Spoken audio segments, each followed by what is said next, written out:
Hey y'all, it's good to vitamin C ya back because today I'm talking about the recent influenza outbreak that is happening right now ish 2025 of probably right now even too of the influenza outbreak. So according to like the CDC and the Iowa Department of Health and Public Services, Iowa has just experienced so many high levels of influenza, and it's spreading throughout all elementary school.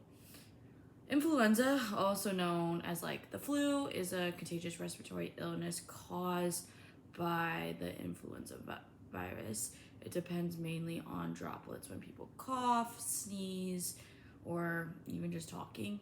So you can literally spread it by surfaces of airborne or just contact as well.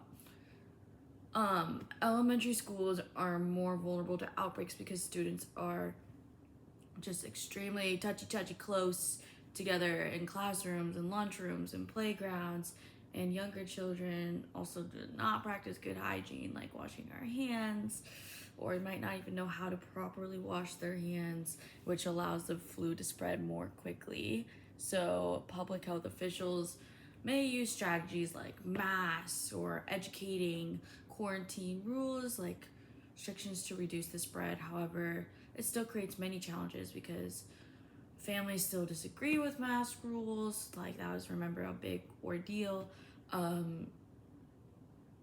Sometimes it's super hard to keep kids to have masks on. They're also just kids. I think we all know that kids are hard to sometimes lead direction and stuff. And then the school like closures can make like childcare and learning more difficult as well. Like, I know personally when I am on Zoom or anything, I don't focus, and I can't imagine a 6-year-old having to focus on math at all either. So there's just so many benefits, yet there's a lot of challenges and even kind of cons in the situation too, because it could delay education as well.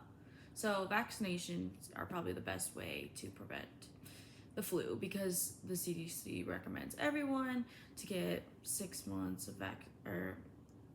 everyone 6 months and older to receive the flu vaccination, and this allows the immune system to recognize the virus, but they like also protect the community and people around them, which also means herd immunity occurs. And a herd immunity happens when enough people are vaccinated, making the virus harder to spread, protecting all the vulnerable people who might not even get vaccinated.